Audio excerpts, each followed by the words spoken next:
Magandang araw po sa inyo lahat. Ito po yung likod, si Freddy. At ako yung nag-report dito sa Amerika upang tunghayan ang mga sunod-sunod na mga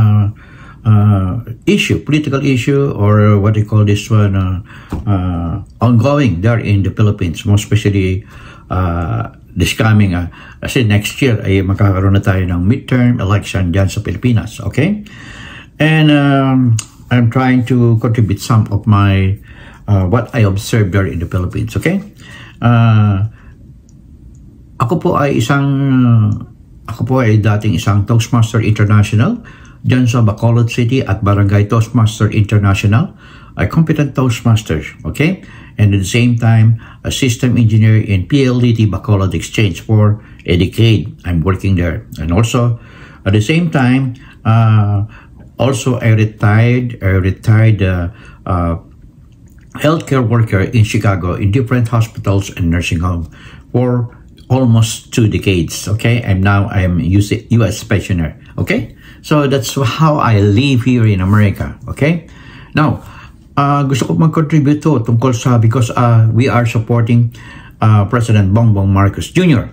Kasi dito po yan nag-aral dito sa Amerika at malaking bagay at lahat ng kanilang liderato dyan sa Pilipinas ay nag-aral dito sa Amerika, including First Lady Attorney Lisa Araneta Marcos at Speaker Romualdez of the Congress, Senate President Chis Escudero. Dito rin po nag-aral yan ng Master in Law. Okay? So that's how they run the government there in the Philippines, just like here in America. Okay? And if I would like also to invite you to subscribe to my channel by pressing the red button below. Filipinos America Blog YouTube channel. Okay, at the same time, give me a big likes and make some comment whether you would like it to in English or Filipino. At the same time, give me a big likes, and you could share this video to your friends and benefactors within your family circle, within your barangays there in the Philippines, and within your community here in America. Okay. Okay, this is shows again, Freddy. Okay, let's go. Ang aking malaking content for today ay hinahayag ni Vice President Sara Duterte. Natapos na raw ang Unity Team Alliance kay Bongbong Marcos Jr. Pinilalabas niya na kaya siya nanalo, si Bongbong Marcos Jr., ay dahil sa kanya. Totoo ba yun? Ha? Solid North? Solid North, shout out. Okay? Totoo ba yun? Solid North? I don't think so. Okay? Okay. Sila ang dinala ng mga Marcos. Sila ang dinala ng mga Marcos at hindi ang mga Duterte. Ang mga Duterte kilala na pro-China. And according to the latest survey, 95% of Filipinos support the United States of America and not China. Yung pinangbubuli tayo ng China from time to time at the West Philippine Sea, sinasabi ni Vice President Sara Duterte, no comment. Pero yung ginawa ng PNP dyan sa pagsaserve ng warrant of arrest dyan sa kay Pastor Kibuloy dyan sa Davao City, na sila ay sinalubong ng mga followers ni Pastor Apollo Kibuloy ng matinding resistensya, na ito ay obstruction of justice. Kaya nga, yung I think the 11 or 10 members of the cult, ang tawag ko dyan ay kulto. Hindi ko yung religion kulto. Na iniupo nila si Pastor Kibuloy na mayroong corona. Ito ay sinusuot ni Panginoon Jesus Heso Kristo. Okay? Abay, ano ho yan? Ang tawag dyan blasphemy. Blasphemy. Okay? Tama ba ako? Okay? Okay. Hindi ho karapat-dapat yan. Magpanggap ka na ikaw ay anak ng Diyos. Appointed son of God, sabi niya. Kaya ngayon, nakita nyo nag-ahabol. Nagtatago. What they call this one? Fugitive. Yan si Apollo Kibuloy na pinagtatanggol ng mga Duterte. Lalo na itong si dating Presidente Rodrigo Roa Duterte at ito si Vice President Sara Duterte. At ang mga pro-China bloggers at maging itong si Maharlika, si General Bacanas, na general pa naman, no? Attorney, Armed Forces of the Philippines. Wala ba tayong gagawin para ma-court martial yan? Pwede yan, di ba? Pwede ma-court martial si General Bacanas, okay? Okay. Pakinggan po natin ang pahayag ni Vice President Sara Duterte na ngayon ay kalihim ng edukasyon or Secretary of Department of Education. Okay? Ni Vice President Sara Duterte nang tanungin kahapon kung buo pa ba ang tandem ng Uniteam.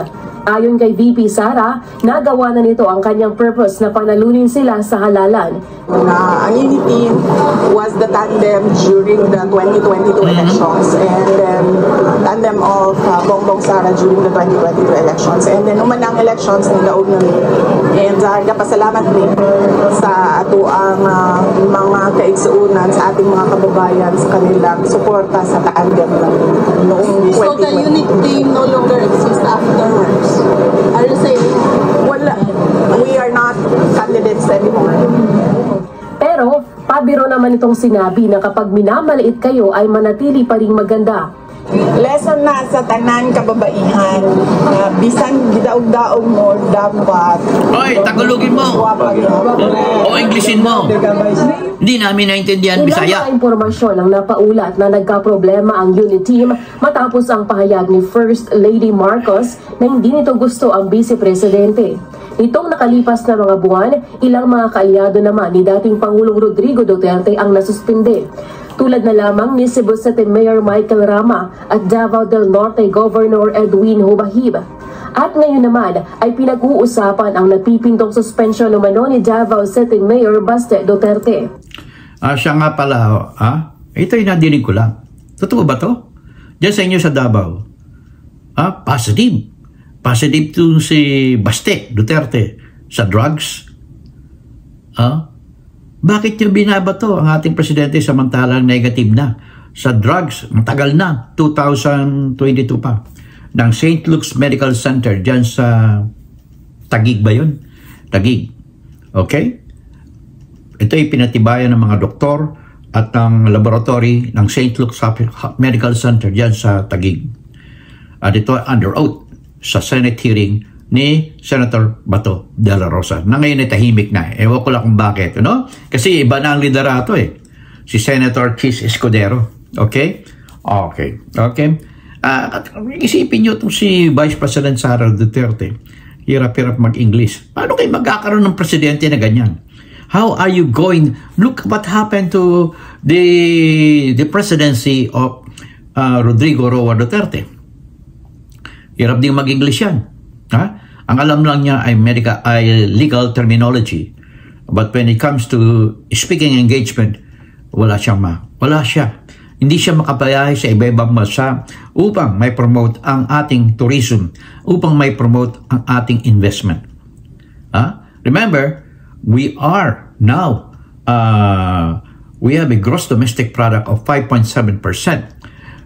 One of the fastest economy in Asia per Central Bank, World Bank, International Monetary Fund, and Asian Development Bank.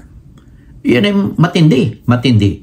At the same time, right now, the President is working on different infrastructure projects, on great assistance to all our farmers and fishermen, and in the defense of the country against the China aggression there in the West Philippine Sea and inside the country. Okay?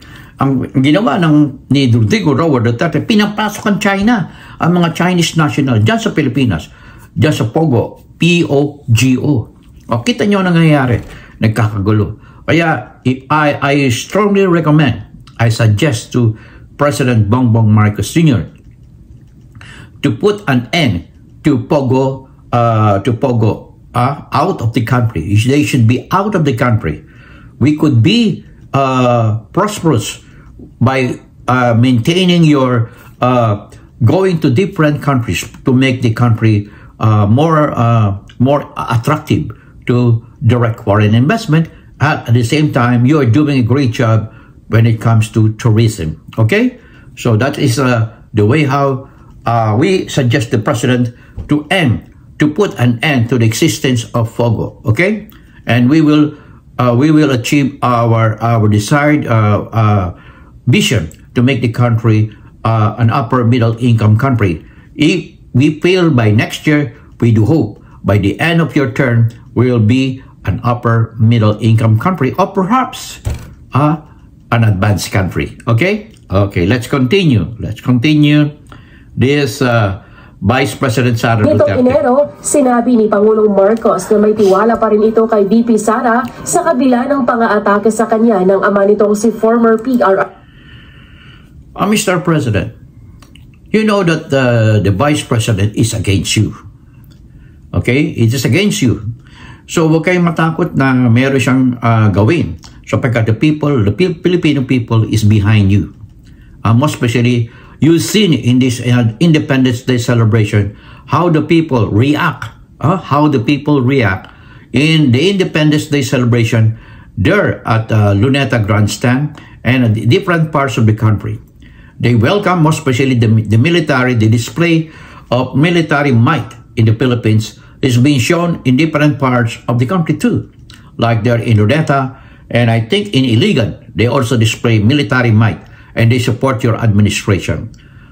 Contrary to the likes of Vice President Sara Duterte and Duterte asking the military to withdraw support to your administration. And most especially Attorney Harry Roque and also former Speaker Pantaleon Alvarez. Okay? So I do hope that most Filipinos are supporting your administration, and at the same time, most countries of the world are supporting you, the Philippines, through your leadership, through your coordination, through your friendly relation to different countries, okay, all over the world, except for China, Russia, North Korea, and Iran, okay? So, ang Iran hindi pa masyado, no? Ang Iran hindi pa masyado. Pero, yan ang papapatunay na magaling ang ating Pangulong Bongbong Marcos Jr. Okay? Tuloy po natin. Sa ngayon, wala pa umanong plano ang Vice Presidente para sa 2025 elections. Wala pa po yung plans for midterm elections, pero dito sa Davao, naayos na po na mga first quarter of this year, and wala lang po pa-attend sa convention sa Hong Kong sa taong lungsod. Pero oy, wag puro Bisaya. Mag-English ka. If you cannot say it in Filipino, say it in English. Okay? Naayos na po nila ang partido dito sa Davao City. So nakita nyo ang maikling speech ni Vice President Sara Duterte. And again, we continue to ask Vice President Sara Duterte to step down as Secretary of Education. As Secretary of Education. Remember, during yesterday celebration of Independence Day in Davao City, hindi po isinama ang executive order ng ating Pangulo na tugtugin ang Bagong Pilipinas. Hindi po tinugtog, hindi pinatutug ang Bagong Pilipinas, at ito ay hindi sang-ayon sa gusto mangyari ng ating Pangulo, at ito ay hindi pagsuporta sa administrasyon. And you are working as a cabinet member of the President. So I ask you, Vice President Sara Duterte, to step down as Secretary of Education, or President Bongbong Marcos Jr. To replace Sara Duterte with a competent secretary for you to lead the education department. Okay? Kailangan po natin suportahan ang Department of Education for our children, for our young generation to become more competent in education, more competent in learning, more competent in public speaking too. Okay? Kasi ang ranking natin sa PISA is only 77 out of 81 countries, and the United States is on top of it. Okay? So this is your host Friday. In God we trust, never hold your peace. I'll see you in my next vlog.